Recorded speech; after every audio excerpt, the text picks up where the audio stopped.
Esimerkiksi kunnassa kilpailutettiin halli. Tavallaan, että haluttiin rakennuttaa hallille, jonka omaisuudeksi tämä halli jää. Ja hyvin yksinkertainen asia. Olisi luullut, että siinä olisi ollut tunkuu pelkästään sen takia, että kaupunki lupasi hankkia tästä hallista käyttöaikaa itsellensä miljoonilla markoilla 5 vuodeksi. Eli markoilla, puhutaan markkoja. Eurosta.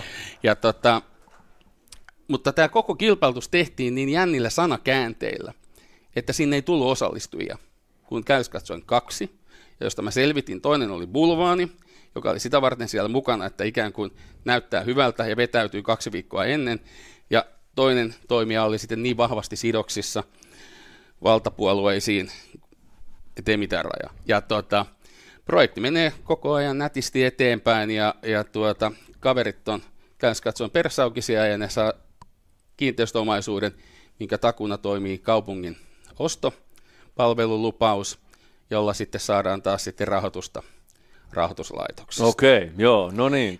Ja esimerkkinä, ja näitä on valtaisasti. Esimerkiksi Vantaa, missä mä oon, niin Vantaallahan on historiaa erittäin paljon, että tällaistähän on harrastettu jo iät ajat. Just, okei, no tämä on hyvä esimerkki. Onko tämä, Henri, sun niin kun tyypillinen esimerkki? Pystytkö keksiä jotain lisää esimerkkejä, koska nämä on kiinnostavia? Joo. Mä voisin tuohon kommentoida, että olen itsekin niin kuin havainnut tuolla aikaisemmin, että näitä rahoitusmenetelmiä, niin siellähän on julkishallinto aina niin kuin liiketoiminnassa vahvasti mukana, ja yrittäjätausta on ollut siinä. Että siellä on osittain julkishallinto valitsemassa, kuka menestyy, ja se on niin kuin osa sitä kilpailua jopa rakenteellisesti mun näkemyksen mukaan, ja olen itsekin rahoituksia hakenut, että sen sinänsä on sen niin kuin todistanut ja saanutkin niitä. Niin siis tarkoitat julkisrahoitusta nyt? Joo, kyllä. Joo. Että jos puhutaan näistä jo Business Finlandeista niin. Muista vastaavista. Nyt kun on entinen yrittäjä, niin uskaltaa niistä puhua vähän enemmän, mutta kyllähän se silloin hakemukset sisään ja tietyt suhteet rakennettiin, niin sitä kautta ne edistyi sitten ihan eri tavalla.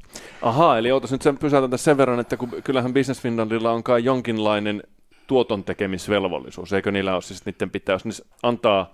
Nehän ei siis lahjoita rahaa, vaan ne lainaa rahaa. Onko mä ymmärtänyt oikein? Vai miten se? Heillä on sekä avustuksia että mutta onko sillä mitään mittareita, millä mitataan, että tuottaako ne rahat yhtään mitään veronmaksajille sitten?